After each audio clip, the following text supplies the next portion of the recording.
Now, it's very often seen as an illness that only affects, well, particularly young women, but also young men as well. But according to Age UK, hospital admissions for eating disorders have doubled amongst women over the age of 60 since 2015. So what is the reason for this and how can people get help? Joining us now to discuss is Senior Counselling Psychologist Dr. Omara Naseems.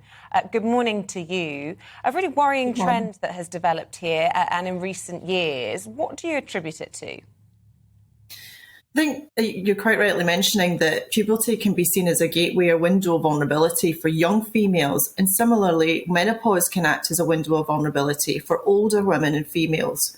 So we now quite rightly know about the mental health difficulties that go along with menopause, but we need to couple that and think about the physiological changes, the metabolic changes, also along with all the hormonal changes that happen. And that can really be one of the leading factors for women then starting to engage with disordered habits and behaviours that can lead to the development of an eating disorder. I'm slightly confused by that, in a sense, and it's not that you said anything in the wrong way. It's probably because it just sounded quite technical to me. I mean, is there? How do you break that down into real life for people?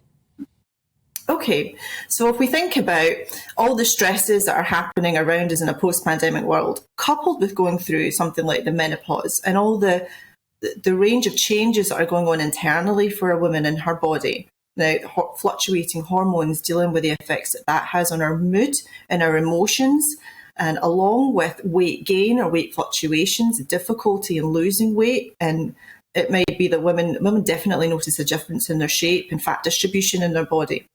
Now, that can feel very out of control and disconcerting, like really distressing for a lot of women. And what people tend to do is then develop ways of dealing with that might lead into disordered habits. And by that, I mean, someone might start off with good intentions for getting healthy, and that might be exercising a certain way, eating a certain way, and then losing a bit of weight. And then that might quickly escalate into disordered behaviour, such as cutting out complete food groups, avoiding carbs entirely, over-exercising, and then it quickly escalates into the disordered sort of spectrum.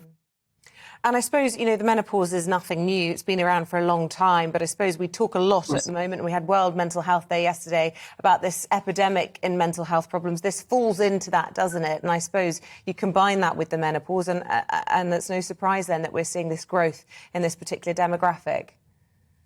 Absolutely. It's probably always been there, but now a lot more women are coming forward and breaking through the stigma and getting help. There's much more conversation around menopause and older women's health.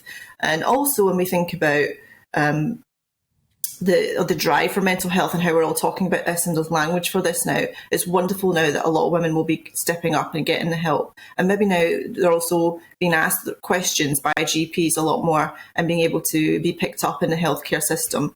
But I think lots of women, you know, it's really important to remember age doesn't immunise women from having body image preoccupations or concerns about other weight and shape. This is an illness that goes across the lifespan. And I certainly work with a lot of women who run into difficulty with their food and their weight and their shape, pre-menopause and definitely perimenopause and post-menopause. I mean, we need to look at this again, don't we, in the sense that people do get old, and as you get older, your body shape changes, and it's how you go on with the rest of your life. Now, it's not that long ago that if you were 60, you were old. You were seen as a little old woman at 60. But of course, times have changed now, and hopefully you might have another 25, 30 years ahead of you. Is that part of the issue, that people are going through physical changes but saying, actually, I've got decades to go?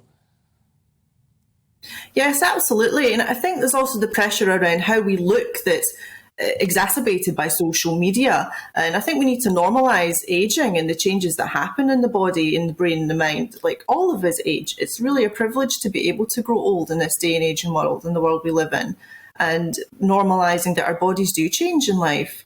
Especially women's bodies, with all the incredible things that they can do in childbearing and getting through menopause and moving beyond. It is normal for our bodies to change, and we need to talk about that as well, rather than the expectation to look a certain way forever, or the chasing of youth is the only thing that's conceived as beautiful.